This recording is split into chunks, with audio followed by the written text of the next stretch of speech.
छोटी भाभी, आपने मेरा मायका लौटा दिया। बहुत बहुत धन्यवाद भाभी आपका। जब पेड़ पौधे खेत और घर सब तेजी से पीछे की ओर भाग रहे थे और मेरा मन भी मेरे बचपन की ओर भाग रहा था। अशोक भैया, मैं और विनीत, जिसे प्यार से मैं विन्नू कहती, अपने माँ बाबूजी के साथ बनारस में रहते थे। बाबूजी पोस्ट ऑफिस में बड़ा बाबू थे, माँ एक घरेलू महिला थी। पुश्तैनी घर था हमारा बनारस में।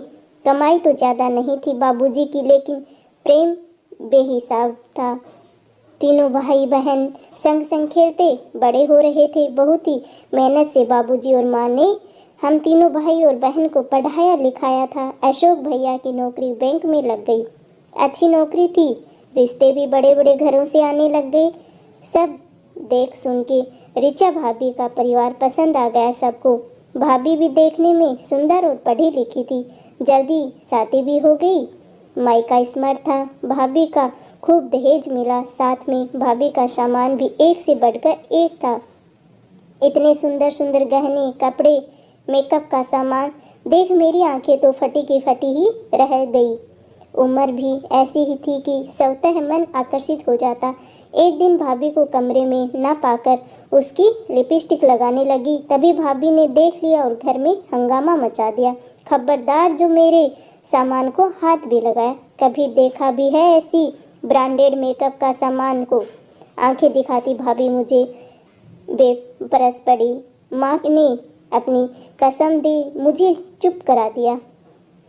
उम्मीद थी अशोक भैया शायद भाभी को कुछ कहीं, पर बड़े घर की बीबी और दहेज के सामान ने उनकी बुद्धि ही बदल दी थी। वो भी आए और मुझे ही डांट कर चले गए और अपमानित होकर मैं भी चुप बैठ गई। घर में आने वाले समय को शायद बाबूजी ने भांप लिया था और जल्दी ही मेरी शादी नवीन से हो गई। ससुराल ऐसा मिला जहाँ पहले से ही मेरी सासू माँ ने हर रंग हर ब्रांड के मेकअप और कपड़ों से मेरा कमरा सजा दिया था। इधर मैं विदा हुई और साल लगते लगते माँ बाबूजी भी एक एक करके चले गए। अशोक भैया तो भाभी के पल्लू से पहले ही बंध गए थे। भाभी ने भी मुझसे कोई संबंध रखना उचित ही नहीं समझा। मेरा मायका अब खत्म हो चुका था, फिर भी हर तीज त्योहार में मायके की यादों की टिस उठती है और स्वतः दब भी जाती। कुछ सालों बाद विन्नू की नौकरी भी लग गई और अपने साथ काम करने वाली एक लड़की से उसने कोर्ट मैरिज भी कर लिया। करता भी तो क्या, कोई बड़ा था भी नहीं जो उसे घोड़ी चढ़ाता। एक झटके से ट्रेन रुकी और खिड़की से झांक कर देखा तो विन्नू नजर ही नहीं आ रहा था।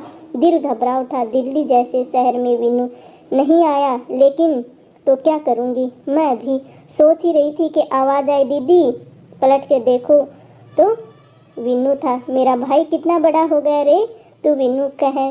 गले लग गए हम दोनों भाई और बहन। आंखें आंसुओं से डूब गई थी हम दोनों की। चलो दीदी, सामान उठाकर घर की ओर चल दिए। दरवाज़ा रितु ने खोला। मेरे विन्नू की पत्नी, गुलाबी सूट, बड़ी बड़ी आंखें और मुस्कुराता चेहरा, झट से मेरे पैर छू लिए और गले लग गई। जैसे बरसों से जानती हो। मैंने विन्नू को देखा तो वो भी मुस्कुरा रहा था। सफ़र कैसा था दीदी? बढ़िया था रितु, कोई परेशानी नहीं हुई? मैंने कहा। नहा धोकर आई तो खाना तैयार था। देखो दीदी, सब कुछ तुम्हारी पसंद का बना है आज। ये देखो, दही बड़े भी बनाए हैं रितु ने।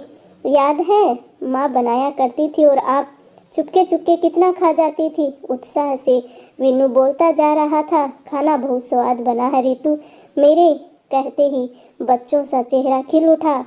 2 दिन रही वहाँ और दोनों दिन मेरे छोटे भाई भाभी ने मुझे सिर आँखों पे बिठा के रखा।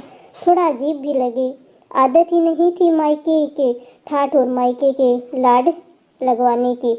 वापस आने वाले दिन रितु सुंदर सी साड़ी, बिंदी, सिंदूर और एक लिफाफा लेकर आई। ये भी रख लीजिए दीदी। नहीं नहीं नहीं, इसकी क्या ज़रूरत है रितु? क्यों नहीं दीदी, अगर माँ जी होती तो आपको देती ना, फिर भी आप मना करती क्या? ये तो आपका हक है, तो हक से लीजिए दीदी। आपकी छोटी भाभी के मुँह से ये सब सुनकर आंखें ही बरस पड़ी। सच कहा रितु, ये तो मेरा हक है, जरूर लूँगी। और दोनों ननद भाभी गले रखकर रो पड़ी। हमें देख विन्नू की आंखें भी भर आई। मुझे पता है दीदी, इतनी बार बुलाने पर भी आप क्यों नहीं आती थी। लेकिन दीदी, सारी भाभियाँ एक सी नहीं होती। आपका मायका हमेशा बना रहेगा, ये मेरा वादा है। अपने भाई और भाभी को ढेर सारा आशीर्वाद और प्यार दे। मैं आ गई वापस अपने ससुराल, अगली छुट्टियों में वापस जाने को, क्योंकि मेरी छोटी भाभी ने आज मेरा मायका जो लौटा दिया था, तो वापस तो जाना ही था। इसलिए दोस्तों, सारी भाभियाँ एक जैसी नहीं होती हैं। कुछ कुछ होती हैं जिन्हें अपने मायके का और अपनी कमाई का घमंड होता है, लेकिन सारी एक जैसी नहीं होती हैं, क्योंकि वो उसी घमंड में ही डूबी रहती हैं। Thank you. राम राम जी सभी।